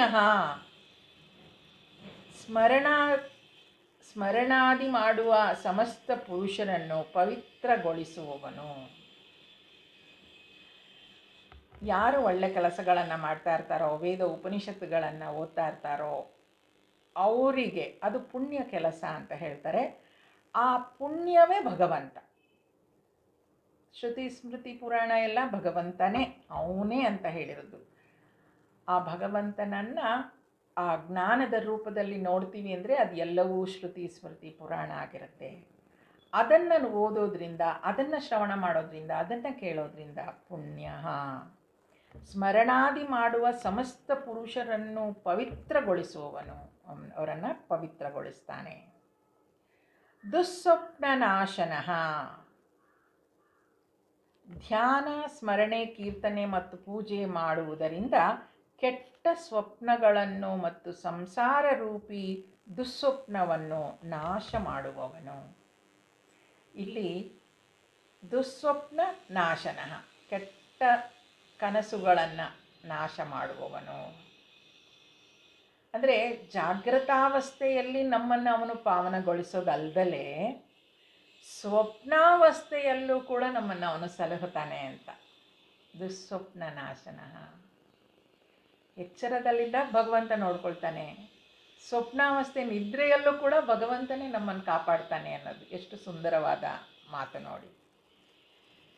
ಯಾಕೆ ಅವನು ಅಲ್ಲೂ ಕೂಡ ನಮ್ಮನ್ನು ನಮಗೆ ಈ ನಮ್ಮನ್ನು ನಾವು ಪ್ಯೂರಿಫೈ ಮಾಡ್ಕೊಳ್ಬೇಕು ಅಂತ ಹೇಳುವಾಗ ಗುರುಗಳೆಲ್ಲ ನಮ್ಗೆ ಹೇಳ್ತಾ ಇದ್ರು, ಮನಸ್ಸನ್ನು ಹೇಗೆ ಶುದ್ಧಿ ಮಾಡ್ಕೋಬೇಕು ಅಂದರೆ ಬರೀ ಎಚ್ಚರದಲ್ಲಿ ಒಳ್ಳೆ ಕೆಲಸ ಮಾಡಿದ್ರೆ ಸಾಲದಂತೆ, ಮನಸ್ಸಿನಲ್ಲೂ ನಮಗೆ ಆ ಕೆಟ್ಟ ವಿಚಾರಗಳು ಬರಬಾರ್ದು, ಅದು ನನ್ನ ಮನಸ್ಸಿನ ಶುದ್ಧತೆ ಅಂತ. ಹಾಗೆ ಈ ಶ್ರವಣ ಕೀರ್ತನ ಮಾಡೋದ್ರಿಂದ ಭಗವಂತ ನಮಗೆ ಕನಸಿನಲ್ಲೂ ನಾವು ಕೆಟ್ಟದ್ದನ್ನು ಮಾಡದೇ ಇರೋ ಹಾಗೆ ನೋಡ್ಕೊಳ್ತಾನೆ. ಆ ಕನಸಿನಲ್ಲೂ ಆ ದುಷ್ಟ ಯೋಚನೆ ಬರದೇ ಇರೋ ಹಾಗೆ ನೋಡ್ಕೊಳ್ತಾನೆ. ಅದರಿಂದ ಅವನು ದುಸ್ವಪ್ನ ನಾಶನಃ, ಧ್ಯಾನ, ಸ್ಮರಣೆ, ಕೀರ್ತನೆ ಮತ್ತು ಪೂಜೆ ಮಾಡುವುದರಿಂದ ಅದರಿಂದ ಆಗೋದದು. ಕೆಟ್ಟ ಸ್ವಪ್ನಗಳನ್ನು ಮತ್ತು ಸಂಸಾರ ರೂಪಿ ದುಸ್ವಪ್ನವನ್ನು ನಾಶ ಮಾಡುವವನು. ಅದರಿಂದ ಎಷ್ಟೋ ಜನ ಹೇಳೋದುಂಟು, ನಿದ್ದೆ ಬರಲ್ಲ ನನಗೆ, ಕೆಟ್ಟ ಕನಸುಗಳು ಬೀಳ್ತಾ ಇರುತ್ತೆ ಅಂತ. ಸಾಮಾನ್ಯವಾಗಿ ಪ್ರತಿಯೊಬ್ಬ ವ್ಯಕ್ತಿಗೂ ಒಂದು 12ರಿಂದ 14 ಕನಸು ಬೀಳ್ಬೋದಂತೆ ಒಂದು ದಿನದಲ್ಲಿ. ಅವ್ರು ಸ್ಟ್ಯಾಟಿಸ್ಟಿಕ್ಸಲ್ಲೆಲ್ಲ ಹೇಳ್ತಾರೆ, ಒಂದು ರಾತ್ರಿಯಲ್ಲಿ. ಆದರೆ ಎಲ್ಲೋ ಒಂದೋ ಎರಡೋ ನೆನಪಿರಬಹುದು, ಬರಬಹುದು ಅಷ್ಟೇ ಎಚ್ಚರ ಆದಾಗ. ಇಲ್ಲದೇ ಇದ್ದರೆ ಅದು ನೆನಪು ಕೂಡ ಬರೋದಿಲ್ವಂತೆ. ಆ ಸ್ವಪ್ನಗಳನ್ನು ಕೂಡ ನಾಶ ಆಗಬೇಕು ಅಂತ ಹೇಳಿದ್ರೆ ಧ್ಯಾನ, ಸ್ಮರಣೆ, ಕೀರ್ತನೆ. ಎಷ್ಟು ಜನ ಹೇಳೋದುಂಟು, ನನಗೆ ಕೆಟ್ಟ ಕನಸು ಬೀಳತ್ತೆ, ನನಗೆ ನಿದ್ರೆ ಬರೋದಿಲ್ಲ ಅಂತ. ಅದಕ್ಕೆ ಹೇಳ್ತಾರೆ ವಿಷ್ಣು ಸಹಸ್ರನಾಮವನ್ನು ಓದಿ ಅಂತ. ವಿಷ್ಣು ಸಹಸ್ರನಾಮವನ್ನು ಓದೋದ್ರಿಂದ ಮನಸ್ಸು ಶುದ್ಧ ಆಗತ್ತೆ. ಅವನೇ ಹೇಳ್ಕೊಂಡಿದ್ದಾನೆ ಇದರಲ್ಲಿ. ಧ್ಯಾನ ಸ್ಮರಣೆ ಮಾಡೋದ್ರಿಂದ, ಕೀರ್ತನೆ ಮಾಡೋದ್ರಿಂದ, ಪೂಜೆ ಮಾಡೋದ್ರಿಂದ ಕೆಟ್ಟ ಸ್ವಪ್ನಗಳು ನಾಶ ಆಗತ್ತೆ ಅಂತ. ವೀರಃ ಶರಣಾಗತರ ವಿವಿಧ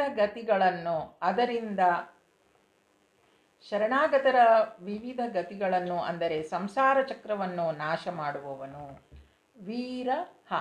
ವೀರ ಅಂತ ಹೇಳಿದ್ರೆ ಇಲ್ಲಿ ಈರ ಹ ಅಂತ ಹೇಳ್ತಾರೆ.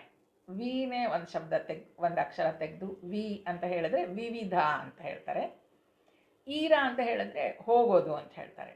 ಹ ಅಂದರೆ ಎಂಡ್ಸ್ ಅಂತ ಹೇಳ್ತಾರೆ. ಅಲ್ಲಿ ಅಂದರೆ ವಿವಿಧ ರೀತಿಯ ಡಿಸ್ಟ್ರಕ್ಷನ್ಸ್, ತೊಂದರೆಗಳೇನಿದೆ ಅವಕ್ಕೆಲ್ಲ ಅವನು ಕೊನೆಯನ್ನು ಹಾಡ್ತಾನೆ ಅಂತ. ಆದ್ದರಿಂದ ಅದಕ್ಕೆ ವೀರಃ ಅಂತ ಹೇಳೋದು.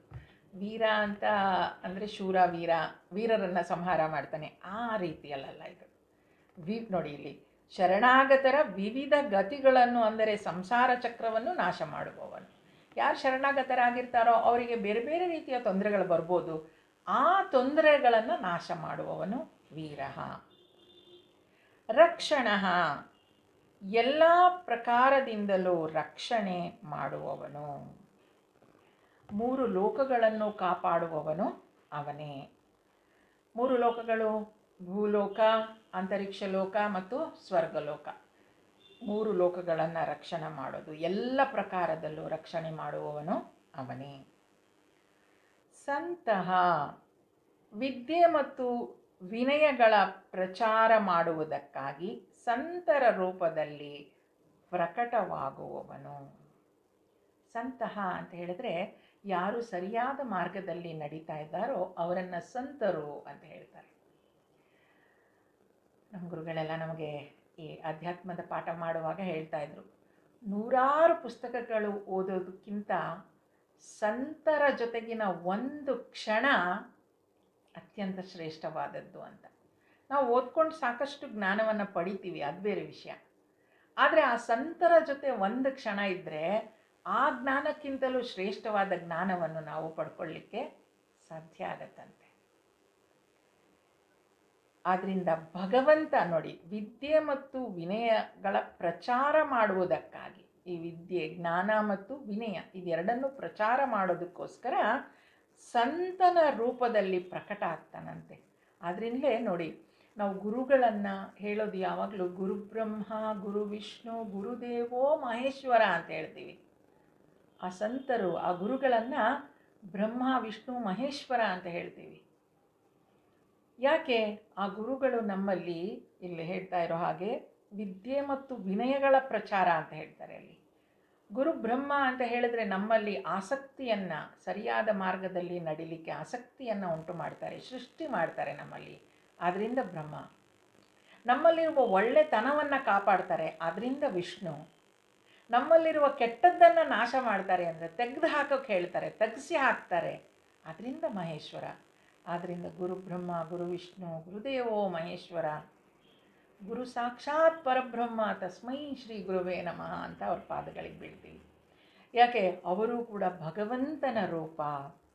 ಸಂತಹ ಅಂದರೆ ಆ ಜ್ಞಾನವನ್ನು ಕೊಡಲಿಕ್ಕೆ ಅವನು ಸಂತರ ರೂಪದಲ್ಲಿ ಪ್ರಕಟ ಆಗ್ತಾನೆ ಅಂತ.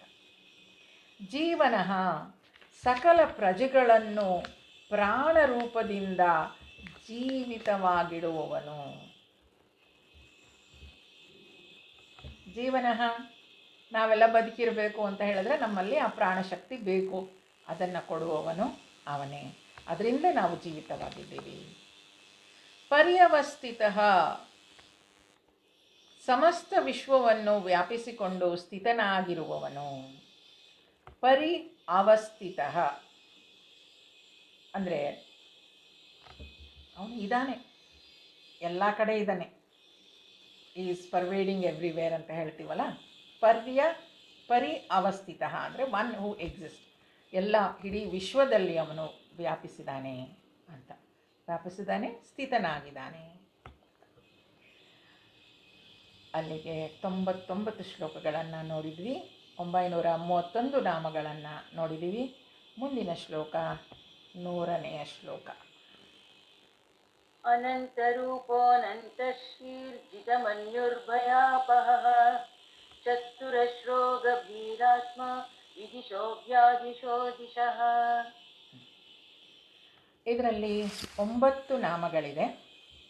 ಅನಂತರೂಪಃ ಅನಂತಶ್ರೀಃ ಜಿತಮನ್ಯುಃ ಭಯಾಪಹಃ ಚತುರಶ್ರಃ ಗಭೀರಾತ್ಮ ವಿದಿಶಃ ವ್ಯಾದಿಶಃ ದಿಶಃ. 9 ನಾಮಗಳು. ಅನಂತರೂಪಃ, ಅನಂತ ಅಮಿತ ರೂಪವುಳ್ಳವನು. ಅನಂತ ರೂಪ, ಅಮಿತ ಅಂದರೆ ಅನ್ಲಿಮಿಟೆಡ್ ಫಾರ್ಮ್ಸ್, ಆ ರೀತಿಯ ರೂಪಗಳುಳ್ಳವನು. ಆದ್ದರಿಂದ ಅವನು ಅನಂತ ರೂಪ. ಅನಂತ ಶ್ರೀಹಿ, ಅನಂತ ಶ್ರೀ ಅಂದರೆ ಅಪರಿಮಿತ ಪರಾಶಕ್ತಿಗಳಿಂದ ಕೂಡಿರುವವನು. ಅನಂತ ಶ್ರೀಹಿ ನೋಡಿ, ಇಲ್ಲಿ ಅನಂತ ರೂಪ ಅಂದರೆ ಸಾಕಷ್ಟು ರೂಪವನ್ನು ಹೊಂದಿರುವಂಥವನು. ಹಾಗೆ ಅನಂತ ಶ್ರೀ ಅಂತ ಹೇಳಿದ್ರೆ ಅಪರಿಮಿತ ಶಕ್ತಿಗಳುಳ್ಳವನು. ಶ್ರೀಹಿ ಅಂತ ಹೇಳಿದ್ರೆ ಶಕ್ತಿ, ಅನ್ಲಿಮಿಟೆಡ್ ಪವರ್ಸ್. ಯಾವ ರೀತಿಯ ಶ್ರೀ ಅಂತ ಅಂದರೆ ಬರೀ ಹಣ ಅಂತ ಅಲ್ಲ, ಅದು ಧೈರ್ಯದಲ್ಲಾಗಿರಲಿ, ವೀರ್ಯದಲ್ಲಾಗಿರಲಿ, ಶಕ್ತಿಯಲ್ಲಾಗಿರಲಿ, ಐಶ್ವರ್ಯದಲ್ಲಾಗಿರಲಿ, ವೈರಾಗ್ಯದಲ್ಲಾಗಿರಲಿ, ಎಲ್ಲದರಲ್ಲೂ ಅವನು ಅತ್ಯಂತ ಶಕ್ತಿಶಾಲಿ, ಅಪರಿಮಿತ, ಅನ್ಲಿಮಿಟೆಡ್ ಅಂತ. ಅವನಿಗಿಂತ ಬೇರೆ ಯಾರು ಆ ರೀತಿಯಾಗಿ ಶಕ್ತಿಶಾಲಿಯಾಗಿರಲಿಕ್ಕೆ ಸಾಧ್ಯನೇ ಇಲ್ಲ. ಅದರಿಂದ ಅವನು ಅನಂತ ಶ್ರೀ. ಜಿತಮನ್ಯು, ಎಲ್ಲ ಪ್ರಕಾರದಿಂದ ಕ್ರೋಧವನ್ನು ಜಯಿಸಿಕೊಳ್ಳುವವನು. ಜಿತಮನ್ಯು, ಜಿತ ಅಂದರೆ ಕಾಂಕರ್ಸ್ ಅಥವಾ ಗೆದ್ದಿರೋನು. ಏನನ್ನು ಗೆದ್ದಿದ್ದಾನೆ? ಕ್ರೋಧವನ್ನು ಗೆದ್ದಿದ್ದಾನೆ. ಕ್ರೋಧವನ್ನು ಗೆಲ್ಲೋದು ಅಂದರೆ ಏನು? ಕ್ರೋಧವನ್ನು ನನ್ನ ಕೈಲಿ ಇಟ್ಕೊಳ್ಳೋದು. ಕ್ರೋಧ ಬೇಡ ಬಿಟ್ಬಿಡು ಅಂತ ಹೇಳಲ್ಲ. ಕ್ರೋಧ ನನಗಿಲ್ವೇ ಇಲ್ಲ ಅಂದರೆ ಅದು ಬರೀ ಸುಳ್ಳಾಗತ್ತೆ. ಕ್ರೋಧ ಇರಬೇಕು, ಅದನ್ನು ಉಪಯೋಗಿಸ್ಲೇಬೇಕು ಪ್ರಪಂಚದಲ್ಲಿ, ವ್ಯವಹಾರದಲ್ಲಿ ಇರುವಾಗ. ಹೇಗೆ ಅಂದರೆ ಸ್ವಾಮಿ ಚಿನ್ಮಯಾನಂದರು ಹೇಳ್ತಾರೆ, ಅದು ನಮ್ಮ ಹತ್ರ ಇರುವ ಒಂದು ಕತ್ತಿ ಥರ ಇರಬೇಕಂತೆ, ಅಡ್ಡ. ಇದರಲ್ಲಿ ಇಟ್ಟಿರ್ತಾರಲ್ವ, ಏನಂತಾರೆ ಅದಕ್ಕೆ, ಆ ಕತ್ತಿಯನ್ನು ಒಂದು ಕವರಲ್ಲಿ ಇಟ್ಟಿರ್ತಾರೆ, ಅದಲ್ಲಿ ಇರಬೇಕಂತೆ. ನಾನು ಬೇಕಾದಾಗ ಅದನ್ನು ತೆಗೆದು ಉಪಯೋಗಿಸ್ಬೇಕು, ಮತ್ತು ಅದನ್ನು ವಾಪಸ್ ಇಟ್ಬಿಡಬೇಕು. ಅಂದರೆ ನಾನು ಉಪಯೋಗಿಸೋದು, ಕತ್ತಿ ನನ್ನನ್ನು ಉಪಯೋಗಿಸೋದಲ್ಲ. ಹಾಗೆ ಈ ಕ್ರೋಧ ಅನ್ನೋದನ್ನು ನಾನು ಬರೆಸ್ಕೊಂಡು ನನಗೆ ಬೇಕಾದಾಗ ಇಟ್ಕೋಬೇಕು. ಆ ಕ್ರೋಧ ಬಂದು ನನ್ನನ್ನು ಆಕ್ರಮಿಸೋದಲ್ಲ. ಹಾಗಾಗಿ ಜಿತಕ್ರೋಧ ಅಂತ ಹೇಳಿದ್ರೆ, ಜಿತಮನ್ಯು ಕ್ರೋಧವನ್ನು ಗೆದ್ದಿದ್ದಾನೆ ಅಂತ ಹೇಳಿದ್ರೆ ಆ ರೀತಿ. ಹಾಗಂತ ಭಗವಂತನಿಗೆ ಕ್ರೋಧ ಬರೋದೇ ಇಲ್ವಾ? ಕೋಪ ಮಾಡ್ಕೊಂಡಿದ್ದಾನಲ್ಲ ಅವನು. ಕೃಷ್ಣ ಅವತಾರದಲ್ಲಿ ಮಾಡ್ಕೊಂಡಿದ್ದಾನೆ, ರಾಮ ಅವತಾರದಲ್ಲಿ ಮಾಡ್ಕೊಂಡಿದ್ದಾನೆ ಅಲ್ವಾ, ಕಂಸನನ್ನು ವಧೆ ಮಾಡುವಾಗ ಮಾಡ್ಕೊಂಡಿದ್ದಾನೆ. ಕೋಪ ಇದೆ ಅವನಲ್ಲೂ. ಅದು ಯಾವಾಗ? ತಾನಾಗಿ ಬರೆಸ್ಕೊಂಡಿರೋದೆಲ್ಲ. ಜಿತಮನ್ಯು ಅಂದರೆ ಕ್ರೋಧವನ್ನು ಗೆದ್ದಿರುವವನು. ಭಯಾಪಹ, ಭಕ್ತರ ಭಯವನ್ನು ಹೋಗಲಾಡಿಸುವವನು. ಭಯಾಪಹ, ಭಯವನ್ನು ಹೋಗಲಾಡಿಸುವವನು. ಚತುರಸ್ರಃ ನೋಡಿ, ಭಯವನ್ನು ಹೋಗಲಾಡಿಸ್ತಾನೆ ಅಂದರೆ ಮನುಷ್ಯರಿಗೆ ಸಾಮಾನ್ಯವಾಗಿ ಭಯ ಇರೋದು ಯಾವುದರಿಂದ? ಭೋಗೇ ರೋಗ ಭಯಂ ಅಂತೆ. ಊಟ ಮಾಡಿದ್ರೆ ಏನಾದರೂ ಸ್ವಲ್ಪ ಜಾಸ್ತಿ ತಿಂದರೆ ರೋಗ ಬರುತ್ತೆ ಅನ್ನೋ ಭಯ. ಕುಲೆ ಚ್ಯುತಿ ಭಯ. ಅಯ್ಯೋ ಎಂಥ ಕುಲ ನಮ್ಮದು, ಎಷ್ಟು ಚೆನ್ನಾಗಿದೆ, ಇಷ್ಟು ಜನ ಇದ್ದಾರೆ, ಇಷ್ಟು ಒಟ್ಟಿಗೆ ಇದ್ದಾರೆ ಅಂತೆಲ್ಲ ಹೇಳುವಾಗ ಚ್ಯುತಿ, ಯಾರೋ ಏನೋ ಮಾಡಿಬಿಡ್ತಾನೆ, ಚ್ಯುತಿ ಭಯ. ವಿತ್ತೆ, ಹಣ ನನ್ನ ಹತ್ರ ಬೇಕಾದಷ್ಟಿದೆ, ನೃಪಾಲ ಭಯಂ ಅಂತೆ, ಕಳ್ಳನ ಭಯ. ಭೋಗೇ ರೋಗ ಭಯಂ, ಕುಲೆ ಚ್ಯುತಿ ಭಯಂ, ವಿತ್ತೆ ನೃಪಾಲ ಭಯಂ. ಈ 3 ರೀತಿಯ ಭಯ ಮನುಷ್ಯರಿಗೆ ಇದ್ದೇ ಇರುತ್ತೆ. ಆ ಭಯವನ್ನು ಅವನು ತೆಗೆದು ಹಾಕ್ತಾನೆ ಅಂತ ಹೇಳ್ತಾರೆ. ತೆಗೆದು ಹಾಕದ ಆ ಭಯವನ್ನು ಹೋಗಲಾಡಿಸೋದು ಅಂದರೆ ಏನು? ಇದೆಲ್ಲವನ್ನು ಬಿಟ್ಟು ಭಗವಂತನನ್ನು ನಾವು ಒಪ್ಕೊಳ್ಬೇಕು ಅನ್ನೋದು. ಒಂದು ಸುಂದರವಾದ ಭಕ್ತಿಗೀತೆಯನ್ನು ಹಾಡೋದು ಕೇಳಿರ್ಬೇಕು ನೀವೆಲ್ಲ. ಏನ ಬೇಡಲಿ ಹರಿಯೇ ನಿನ್ನ ಬಳಿಗೆ ಬಂದು ನೀನಿತ್ತ ಸೌಭಾಗ್ಯ ನಿಬಿಡವಾಗಿದೆ ನನಗೆ. ಅದರಲ್ಲಿ ಮುಂದುವರಿತಾ ಹೀಗೆ ಕೇಳ್ತಾರೆ, ಏನನ್ನ ಕೇಳಲಿ ನಾನು, ಮಕ್ಕಳನ್ನ ಕೇಳಲ್ಲ. ಆ 100 ಜನ ಮಕ್ಕಳು ಏನು ಮಾಡಿದ್ರು ನನಗೆ? ಧೃತರಾಷ್ಟ್ರ ಹೇಳ್ತಾನಂತೆ, ಏನು ಮಾಡಿದ್ರು ಮಕ್ಕಳನ್ನ ಕೇಳಿದ್ರೆ ಅಂತ. ತಮ್ಮನನ್ನ ಅಣ್ಣನನ್ನ ಕೇಳಲ್ಲ, ವಾಲಿ ಸುಗ್ರೀವರೇನಾದರೂ? ಈ ರೀತಿಯಾಗಿ ಅಲ್ಲಿ ಹೇಳ್ತಾರೆ. ನಮ್ಮ ಹಿಂದಿನ ಪುರಾಣ ಪುಣ್ಯಕಥೆಗಳೆಲ್ಲ ಕೇಳಿದ್ರೆ ಎಲ್ಲವೂ ಹಾಗೆ. ತಾಯಿಯನ್ನು ಕೇಳ್ಕೊಳ್ಳ, ಧ್ರುವನಿಗೇನಾಯಿತು ಅಲ್ವಾ? ಈ ರೀತಿಯಾಗಿ ಆ ಸುಂದರವಾದ ಒಂದು ಭಕ್ತಿಗೀತೆ ಸಿಕ್ಕರೆ ಕೇಳಿ. ಏನ ಬೇಡಲಿ ಹರಿಯೇ ನಿನ್ನ ಬಳಿಗೆ ಬಂದು ನೀನಿತ್ತ ಸೌಭಾಗ್ಯ ನಿಬಿಡವಾಗಿದೆ ನನಗೆ. ನೀ ಕೊಟ್ಟಿರೋದು ಎಲ್ಲವೂ ಈಗ ಚೆನ್ನಾಗಿದೆಯಪ್ಪ, ನನಗಿನ್ನೇನು ಬೇಡ ಅಂತ ಹೇಳ್ತಾರ.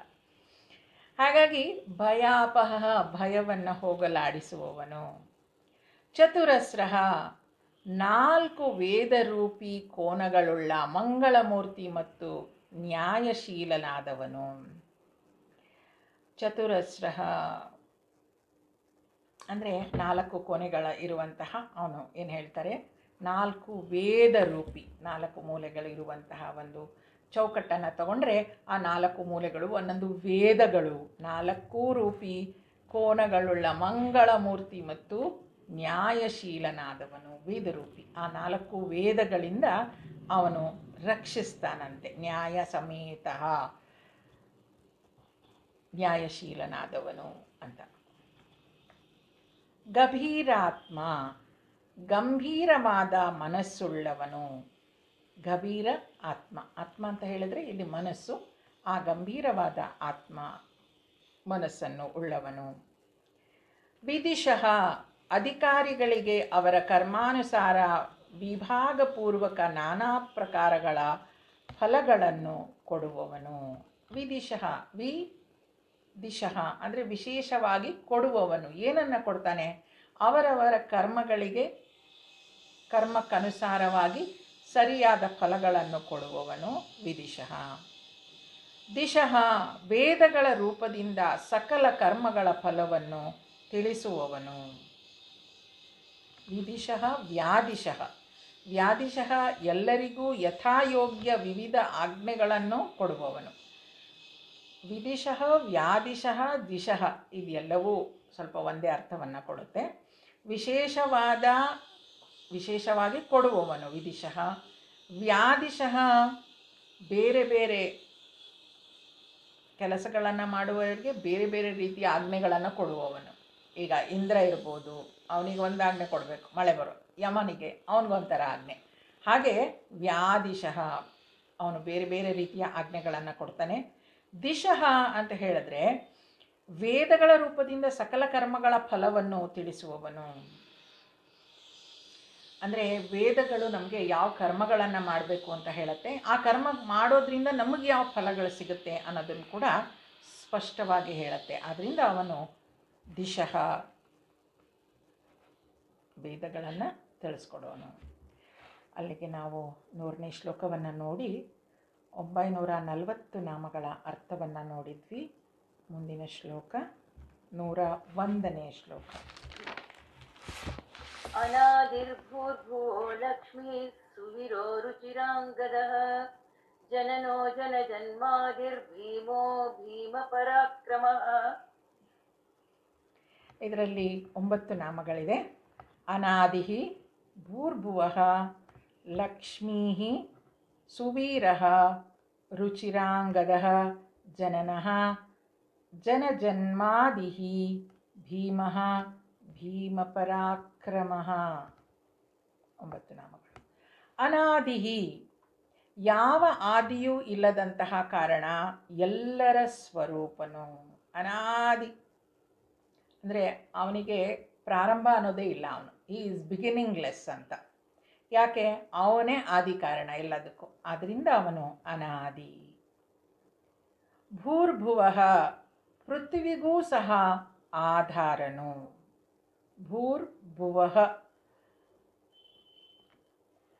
ಭುಹು ಭುವಃ ಅಂತ ಹೇಳೋದು. ಭೂಮಿಯನ್ನು ಸಪೋರ್ಟ್ ಮಾಡುವಂಥವನು. ಭೂರ್ಭುವಃ ಪೃಥ್ವಿಗೆ ಆಧಾರನಾಗಿರುವವನು. ಲಕ್ಷ್ಮೀ ಶೋಭಾಯಮಾನವಾಗಿರುವ ಸಮಸ್ತ ವಸ್ತುಗಳ ಶೋಭೆಯಾಗಿರುವವನು. ಅವನು ಬರೀ ಈ ಭೂಮಿಯನ್ನು ಸಪೋರ್ಟ್ ಮಾಡುವಂಥವನಲ್ಲ, ಆ ಭೂಮಿಯಲ್ಲಿರುವಂತಹ ಸೌಂದರ್ಯವನ್ನು ಕೂಡ ಅವನು ರಕ್ಷಿಸುವವನು. ಏನು ಈ ಭೂಮಿಯ ಸೌಂದರ್ಯತೆ? ಬೆಟ್ಟ, ಗುಡ್ಡ, ನದಿ, ಪರ್ವತ, ಇದೆಲ್ಲವೂ, ಸಾಗರ, ಇದೆಲ್ಲವೂ ಭೂಮಿಯ ಐಶ್ವರ್ಯ. ಅದನ್ನು ಇಲ್ಲಿ ಲಕ್ಷ್ಮಿ ಅಂತ ಹೇಳ್ತಾರೆ. ಶೋಭಾಯಮಾನವಾಗಿರುವ ಸಮಸ್ತ ವಸ್ತುಗಳ ಶೋಭೆಯಾಗಿರುವವನು. ಅವನು ಎಲ್ಲದರ ಶೋಭೆಯಾಗಿರೋದ್ರಿಂದ ಲಕ್ಷ್ಮೀ. ಸುವೀರಃ ಆಶ್ರಿತರಾದವರ ಅಂತಃಕರಣದಲ್ಲಿ ಸುಂದರ ಕಲ್ಯಾಣಮಯ ವಿವಿಧ ಸ್ಫೂರ್ತಿಯನ್ನುಂಟು ಮಾಡುವವನು. ಸುವೀರಃ, ಸುವೀರಃ ಒಳ್ಳೆಯ, ಸುಂದರ, ಒಳ್ಳೆಯ, ವಿವಿಧ ಎಲ್ಲ ಹೇಳುವಂಥದ್ದು. ಶೋಭನ, ವಿವಿಧ, ಗತಿ ಅಂತ ಕೂಡ ಹೇಳ್ತಾರೆ. ಆಶ್ರಿತರಾದವರ ಅಂತಃಕರಣದಲ್ಲಿ ಸುಂದರ ಕಲ್ಯಾಣಮಯ ವಿವಿಧ ಸ್ಫೂರ್ತಿಗಳನ್ನು ಉಂಟು ಮಾಡುವುದು. ಯಾರು ಅವನ ಆಶ್ರಯವನ್ನು ಕೇಳಿ ಹೋಗ್ತಾರೆ ಅವರಲ್ಲಿ ಆ ಇನ್ಸ್ಪಿರೇಷನ್ ಅದನ್ನು ತಂದು ಕೊಡ್ತಾನಂತೆ. ರುಚಿರಾಂಗದ ಪರಮ ಸುಂದರ ಕಲ್ಯಾಣಮಯ ಭುಜಕೀರ್ತಿಗಳನ್ನು ಧರಿಸಿರುವವನು. ರುಚಿರ ಅಂಗದ ಅಂತ ಹೇಳ್ತಾರೆ. ರುಚಿರ ಅಂದರೆ ಇಲ್ಲಿ ಸುಂದರ, ಸುಂದರವಾದ ಇಲ್ಲಿ ತೋಳಬಂದಿ ಅಂತ. ಭುಜಕೀರ್ತಿಗಳನ್ನು ಧರಿಸಿರುವವನು, ತೋಳಿಗೆ ಹಾಕೊಳ್ಳುವಂತಹ ಒಂದು ಬ್ರೇಸ್ಲೆಟ್ ಏನಿರುತ್ತೆ ಅದನ್ನು ಇಲ್ಲಿ ಮೇಲ್ಭಾಗಕ್ಕೆ ಹಾಕ್ಕೊಳ್ತಾರೆ. ಅದನ್ನು ರುಚಿರಾಂಗದ ಪರಮಸುಂದರ ಕಲ್ಯಾಣಮಯ ಭುಜಕೀರ್ತಿಗಳನ್ನು ಧರಿಸಿದವನಿಗೆ ರುಚಿರ ಅಂಗದ.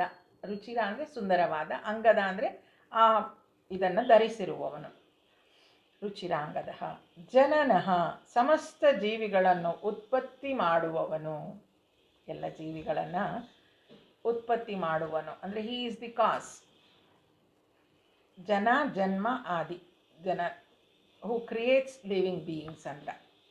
ಜನನಃ ಸಮಸ್ತ ಜೀವಿಗಳನ್ನು ಉತ್ಪತ್ತಿ ಮಾಡುವವನು. ಜನ ಜನ್ಮಾದಿಹಿ, ಜನ ಜನ್ಮ ಆದಿಹಿ, ಜನ್ಮ ತಾಳುವವರ ಜನ್ಮಕ್ಕೆ ಮೂಲ ಕಾರಣನು. ಜನ ಜನ್ಮ ಆದಿಹಿ ಅಂದರೆ ಈ ಜನರು ಜನ್ಮವನ್ನು ತಾಳ್ತೀವಲ್ವ, ಅದಕ್ಕೆ ಆದಿ. ಆದಿ ಅಂದರೆ ಅವನೇ ಮೂಲ ಕಾರಣ. ಏನು ಆ ಮೂಲ ಕಾರಣ? ನಮ್ಮ ಕರ್ಮಫಲ, ಅದು ಕೂಡ ಅವನೇ. ಜನ ಜನ್ಮಾದಿಹಿ. ಭೀಮಃ ಎಲ್ಲರಿಗೂ ಭಯವನ್ನುಂಟು ಮಾಡುವವನು. ಭೀಮ ಅಂತ ಹೇಳಿದ್ರೆ ತುಂಬ ಅತ್ಯಂತ ಶಕ್ತಿಶಾಲಿ.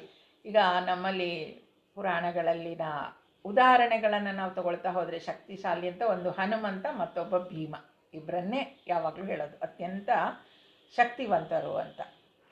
ಇಲ್ಲಿ ಭಗವಂತನೇ ಭೀಮ ಅಂತ ಹೇಳ್ತಾ ಇರೋದು. ಭೀಮ ಪರಾಕ್ರಮ ಅತಿಶಯ ಭಯವನ್ನುಂಟು ಮಾಡುವ ಪರಾಕ್ರಮಶಾಲಿ. ಭೀಮ ಪರಾಕ್ರಮ, ಲಾಟ್ಸ್ ಆಫ್ ಪವರ್. ಭೀಮನೇ ಅಲ್ಲಿ ಹೇಳಿರೋ ಹಾಗೆ ಎಲ್ಲರಿಗೂ ಭಯವನ್ನುಂಟು ಮಾಡಿಸುವಂತಹ ಶಕ್ತಿಶಾಲಿ. ಭೀಮ ಪರಾಕ್ರಮ ಅಂದರೆ ಅಂತಹ ಪರಾಕ್ರಮವನ್ನು ಉಳ್ಳವನು ಭೀಮ ಪರಾಕ್ರಮ ಅಂತ ಹೇಳ್ತಾರೆ. ಅಲ್ಲಿಗೆ 101ನೇ ಶ್ಲೋಕ 949 ನಾಮಗಳನ್ನು ನೋಡಿದ್ವಿ. ಇನ್ನೊಂದು ಶ್ಲೋಕವನ್ನು ನೋಡಿಬಿಡೋಣ. ಆಧಾರ ನಿಲಯೋ ಧಾತ ಪುಷ್ಪಹಾಸ ಪ್ರಜಾಗರಃ ಊರ್ಧ್ವಗಃ ಸತ್ಪಥಾಚಾರ ಪ್ರಾಣವಪ್ಪಣಃ. ಇದರಲ್ಲಿ 9 ನಾಮಗಳಿದೆ. ಆಧಾರ ನಿಲಯ, ಅಧಾತ, ಪುಷ್ಪಹಾಸಃ, ಪ್ರಜಾಗರಃ, ಊರ್ಧ್ವಗಃ, ಸತ್ಪಥಾಚಾರ, ಪ್ರಾಣದಃ, ಪ್ರಣವಃ. 9 ನಾಮಗಳು. ಆಧಾರ ನಿಲಯ, ಆಧಾರ ಸ್ವರೂಪಿ ಪೃಥ್ವಿ ಆದಿ ಸಕಲ ಭೂತಗಳ ಸ್ಥಾನನು. ಅಂದರೆ ಪಂಚಭೂತಗಳಿಗೆ ನಿಲಯ, ಆಧಾರ ನಿಲಯ, ಎಲ್ಲದಕ್ಕೂ ಅವನು ಆಧಾರ. ಅಧಾತ, ಆತನನ್ನು ರಕ್ಷಿಸಲು ಯಾರೂ ಸಹ ಇಲ್ಲದಿರುವಂತಹ ಸ್ವಯಂ ಸ್ಥಿತನು. ಅಧಾತಃ, ಅವನನ್ನು ಯಾರು ಸಪೋರ್ಟ್ ಮಾಡಬೇಕಾಗಿಲ್ಲ, ಯಾಕಂದರೆ ಅವನನ್ನು ಅವನೇ ಸಪೋರ್ಟ್ ಮಾಡ್ಕೊಳ್ತಾನೆ. ಅಧಾತ. ಪುಷ್ಪಹಾಸಃ, ಪುಷ್ಪಹಾಸಃ, ಹೂವಿನಂತೆ ವಿಕಸಿತ ನಗೆಯುಳ್ಳವನು. ಪುಷ್ಪಹಾಸ, ಮಂದಹಾಸ ಅಂತ ಹೇಳ್ತೀವಲ್ವ, ಹಾಗೆ ಪುಷ್ಪ, ಹೂವಿನಂತಹ ನಗೆ ಉಳ್ಳವನು. ಹೂವಿನಂಥ ನಗೆ ಉಳ್ಳವನು ಅಂದ್ರೇನು? ಆ ಹೂವು ಅರಳುತ್ತಾನೇ ಇರುತ್ತೆ, ಹಾಗೆ ಅವನ ಮುಖದಲ್ಲಿ ನಗು ಅರಳುತ್ತಾ ಇರುತ್ತಂತೆ, ಅದಕ್ಕೆ ಪುಷ್ಪಹಾಸಃ. ಪ್ರಜಾಗರಃ, ಸರಿಯಾದ ರೀತಿಯಲ್ಲಿ ಸದಾ ಜಾಗೃತನಾಗಿರುವ ನಿತ್ಯ ಪ್ರಬುದ್ಧನು. ಪ್ರಜಾಗರಃ, ಸದಾ ಜಾಗೃತ ಆಗಿರೋನು, ಅಂದರೆ ಈ ಪ್ರಪಂಚದಲ್ಲಿ ನಡೆಯುವ ಎಲ್ಲವನ್ನು ಅವನೇ ನೋಡ್ಕೊಳ್ತಾ ಇರೋದ್ರಿಂದ ಅವನು ಜಾಗೃತನಾಗಿರ್ತಾನೆ, ಆಲ್ವೇಸ್ ಅವೇಕ್ ಅಂತ ಹೇಳ್ತಾರೆ. ಪ್ರಜಾಗರಃ. ಊರ್ಧ್ವಗಃ, ಎಲ್ಲರಿಗಿಂತಲೂ ಎತ್ತರದಲ್ಲಿರುವವನು. ಊರ್ಧ್ವಗಃ, ಊರ್ಧ್ವ ಅಂದರೆ ಮೇಲೆ, one who stands above everything ಅಂತ. ಅತ್ಯತಿಷ್ಠದಶಾಂಗುಲಃ ಅಂತ ಹೇಳ್ತೀವಲ್ವ, ಎಲ್ಲರಿಗಿಂತಲೂ ಮೇಲೆ ಇರುವವನು ಊರ್ಧ್ವಗಃ. ಸತ್ಪಥಾಚಾರಃ, ಸತ್ಪುರುಷರ ಮಾರ್ಗದ ಆಚರಣೆ ಮಾಡುವ ಮರ್ಯಾದಾ ಪುರುಷೋತ್ತಮನು. ಸತ್ಪಥಾಚಾರಃ, ಸತ್ಪಥ ಆಚಾರಃ. ಸತ್ ಅಂದರೆ ಒಳ್ಳೆಯದು, ಪಥ ಅಂದರೆ ಮಾರ್ಗ, ಒಳ್ಳೆಯ ಮಾರ್ಗದಲ್ಲಿ. ಆಚರಃ ಅಂದರೆ ಯಾರದನ್ನು ಆಚರಿಸ್ತಾ ಇರ್ತಾರೋ ಅವ್ರಿಗೆ. ಸತ್ಪಥಾಚಾರಃ, ಯಾರು ಆ ಸತ್ಪುರುಷರ ಮಾರ್ಗದ ಆಚರಣೆ ಮಾಡ್ತಾರೋ ಮಾಡುವ ಮರ್ಯಾದಾ ಪುರುಷೋತ್ತಮನು.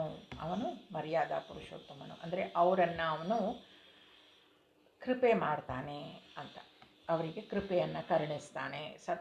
ಸತ್ಪಥಾಚಾರಃ.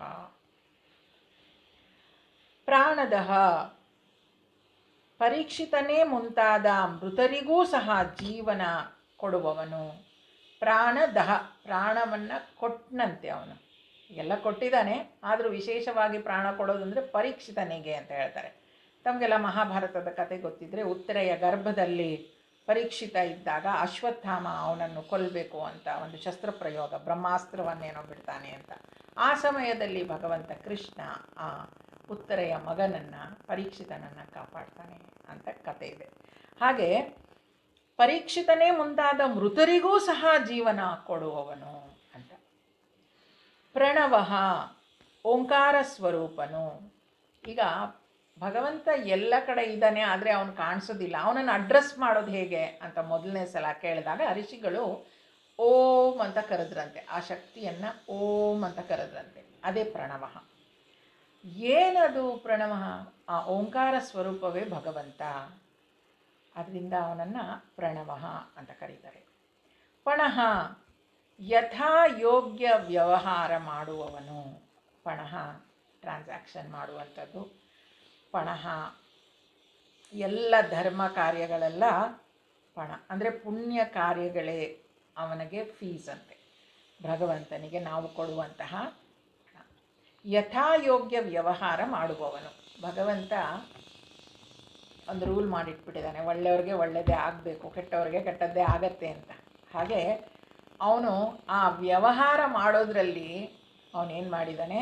ಯಥಾಯೋಗ್ಯ ವ್ಯವಹಾರ. ಅದಕ್ಕೆ ಪಣಃ ಅಂತ ಹೇಳ್ತಾರೆ. ಪಣಃ ಅಂತ ಅಂದರೆ ಟ್ರಾನ್ಸಾಕ್ಷನ್ ಅಂತ ಅಷ್ಟೇ. ಪಣ ತೊಟ್ಟರು ಅಂತ ಕೂಡ ಹೇಳ್ತೀವಲ್ವ, ಹಾಗೆ ಪಣಃ ಅಂದರೆ ಕಾಸ್ಟ್ ಅಂತ, ಅಂದರೆ ಅದರ ಬೆಲೆ. ಎಲ್ಲ ಧರ್ಮ ಕಾರ್ಯಗಳಲ್ಲಿ ಪಣ ಅಂತ ಹೇಳುವಾಗ ಪುಣ್ಯ ಕಾರ್ಯಗಳೇ ಅದಕ್ಕೆ ಫೀಸ್ ಅಂತ ಹೇಳ್ತಾರೆ. ಪುಣ್ಯ ಕಾರ್ಯಗಳು ಮಾಡಿದ್ರೆ ಅದಕ್ಕೆ ಯಥಾವತ್ತಾಗಿ ಅವನು ಆ ಕೃಪೆಯನ್ನು ಮಾಡ್ತಾನೆ. ಯಥಾಯೋಗ್ಯ ವ್ಯವಹಾರ ಮಾಡುವವನು ಭಗವಂತ. ಅಲ್ಲಿಗೆ ನಾವು 102ನೇ ಶ್ಲೋಕವನ್ನು ನೋಡಿದ್ವಿ. 958 ನಾಮಗಳನ್ನು ನೋಡಿದ್ವಿ. ಇನ್ನು ಉಳಿದ 42 ನಾಮಗಳನ್ನು ಮುಂದಿನ ಕ್ಲಾಸಲ್ಲಿ ನೋಡೋಣ. ಭೀಷ್ಮಾಚಾರ್ಯರು ಧರ್ಮಪುತ್ರನಿಗೆ ಈ ಸಹಸ್ರನಾಮವನ್ನು ಹೇಳ್ತಾ ಇದ್ದಾರೆ. ಪಣದ ವಿಚಾರ ಬಂದಾಗ ಅವರಿಗೂ ಅನಿಸುತ್ತೆ, ಪಾಂಡವರ ಕೌರವರ ಮಧ್ಯೆ ಆದ ಎಲ್ಲ ವಿಚಾರಗಳು ಯಾವ ರೀತಿ ಆಯಿತು ಅದನ್ನೆಲ್ಲ ನೆನೆಸ್ಕೊಂಡಾಗ ಮನಸ್ಸು ಸ್ವಲ್ಪ ಕಹಿಯಾಗತ್ತೆ. ಅದನ್ನು ಸುಧಾರಿಸ್ಕೊಳ್ಬೇಕು ಅನ್ನೋ ಮನಸ್ಸಿನಿಂದ ಕೃಷ್ಣ ಮತ್ತು ಭೀಷ್ಮಾಚಾರ್ಯರ ಕಡೆಗೆ ನೋಡ್ತಾರೆ. ದ್ರೌಪದಿಯ ಕಣ್ಣುಗಳು ಕೂಡ ಕಣ್ತುಂಬಿ ಬರುತ್ತೆ. ಆ ನಾಮಗಳನ್ನು ಸ್ಮರಿಸ್ತಾ ಕೃಷ್ಣನ ಜೊತೆ ಅವರೆಲ್ಲರೂ ಕೂತ್ಕೊಂಡಿರ್ತಾರೆ. ಅವರು ಹಾಗೇ ಕೂತಿರಲಿ, ಅವರ ಆ ಚಿತ್ರವನ್ನು ನಮ್ಮ ಮನಸ್ಸಿನಲ್ಲಿ ಸದಾ ಮೂಡಿಸ್ಕೊಳ್ಳೋಣ. ಆ ನಾಮಗಳನ್ನು ಸದಾ ನಾವು ಸ್ಮರಿಸೋದಕ್ಕೆ ಪ್ರಯತ್ನ ಮಾಡೋಣ. ಅಲ್ಲಿಗೆ ನಿಲ್ಲಿಸಿರ್ತೀನಿ, ಮುಂದುವರಿಸೋಣ ಮುಂದಿನ ವಾರ. ಸರ್ವೇ ಭವಂತು ಸುಖಿನಃ, ಸರ್ವೇ ಸಂತು ನಿರಾಮಯಾಃ, ಸರ್ವೇ ಭದ್ರಾಣಿ ಪಶ್ಯಂತು, ಮಾ ಕಶ್ಚಿತ್ ದುಃಖಭಾಗ್ ಭವೇತ್. असतो मा सद्गमय, तमसो मा ज्योतिर्गमय, मृत्योर्मा अमृतंगमय. ओम शांति शांति शांति. हरि ओम. श्री गुरुभ्यो नमः. हरि ओम.